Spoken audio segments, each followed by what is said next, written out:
Hello, everybody. A very warm welcome to the Wine with Jimmy channel here on the world of YouTube. Delighted to have you on board. Thank you for stopping by. I know there's a lot of content out there for you to watch, so thank you for spending some time here. So this is a wine educational channel here on YouTube, which helps those of you studying the world of wine to understand it and appreciate it just a bit more so you can smash your exams out of the park. And here on this series, we are looking at my full examiner's tasting notes for the WSET level 3. So if you are preparing for your examination, you can look at my tasting notes and actually compare them to your own by purchasing these wines from the UK high street. So here, I'm going to go through my full tasting notes. You can pause it whenever you want, of course, mark away and compare it to yours. The wine is the Villiera Wines Merlot.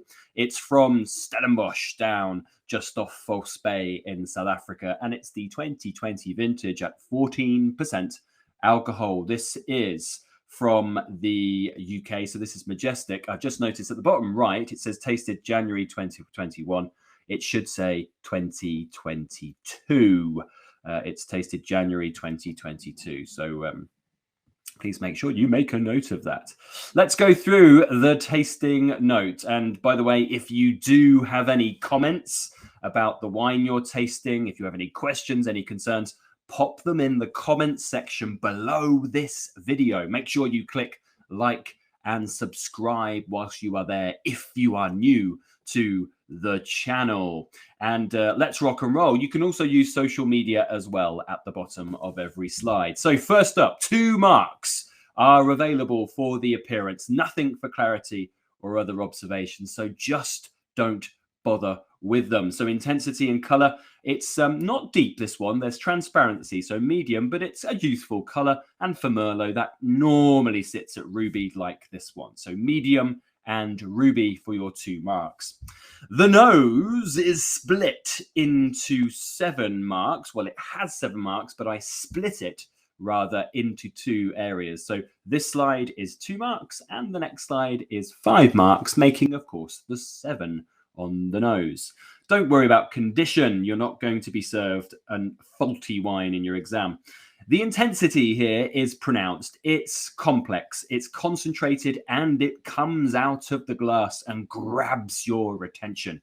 So you can smell it many centimeters away from the glass. It's also got a little bit of development. Despite the fact it's quite young, there's a little bit of development here. So this is on the cards as developing. 2 marks there. What about the other 5? Well, the other 5 marks for the nose are split through the aromas. And this is primary, secondary, and tertiary. Now, this is how we allocate the 5 marks for the aromas. There is 1 minimum for primary, 1 minimum for secondary, and 1 minimum for tertiary on a wine style like this. The remaining 2 marks is for anything across primary, secondary, and tertiary. So if you only listed primary on this wine, you can only get a maximum of 3 marks. That's 1 for the minimum 1 primary and the 2 for anything else. You wouldn't get it for the secondary and tertiary, of course. So let's go through the primary. It has this kind of hint of violet to it. And also, I link that down here. So violet up here down to lavender, this kind of purple edge to the wine, purple flower. Lots of black fruit, black currant, which goes into cassis, by the way, as well. So a bit concentrated, blackberry, brambly, black cherry, a little bit raisined, maybe just a little bit overripe. But I do find that the overripeness might be just because it's so concentrated, because I do find there's that little hint of herbaceous note, tomato leaf, blackcurrant leaf. I wouldn't say green pepper or anything along the sort of Cabernet lines that you can get in places like Bordeaux. But I did find a little bit of mint here and maybe a little bit of menthol, sort of lifted mint like eucalypt, for example. Lots of nice oak here as well. Not overpowering, but quite complementary. Vanilla, a little bit spicy, toast cedar, and smoky charred with that kind of mocha note, that chocolate coffee character. Hints of leather, tobacco, and I don't know what, it may be just because it's South African. I got a little bit of like biltong, that kind of dried, beefy character to it as well. But I've put that down here. So just a few tertiary components. Now, if you're struggling to find tertiary on this wine, it is a wine that does start to show a bit, and certainly Merlots, even when they're young, can. But the first kind of instances of tertiary for reds like this, quite chunky, big reds, tends to be leather or tobacco. So do have a bit of a look for it, see if you can find it. So 5 marks from that page. The palate is 10 marks for a red wine, 7 applicable to the characteristics, and 3 for the flavour characteristics. So we'll do the 7 first here. Dry, that's your given, normally your given mark for the red wine. Not a massive acid, medium or medium plus. I have put a range here because I'm allowed to. You can only put a singular point down. So you have to put medium or medium plus to get the mark here. Tannin, nice and ripe, giving it quite a bit of structure, medium plus or high. High alcohol, it leaves a bit of intensity of heat in your palate.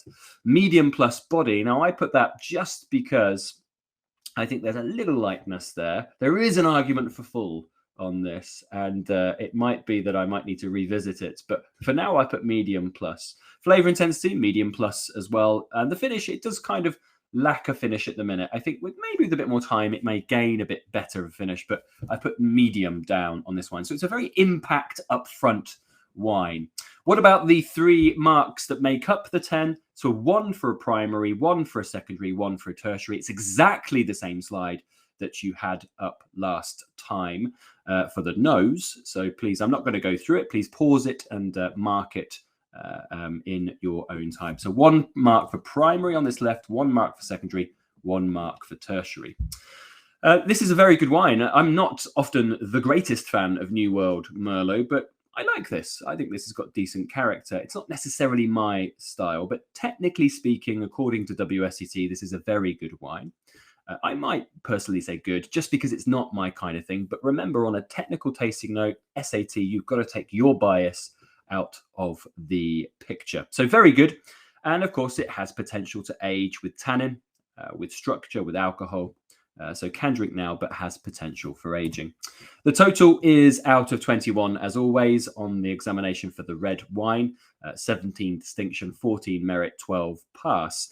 Please, in the comments below, if you are tasting this wine, you've gone to Majestic and you've picked up a bottle, let me know what you've got if you want to share your score, or let me know kind of anything else you might want to add to the tasting note. It always helps, of course.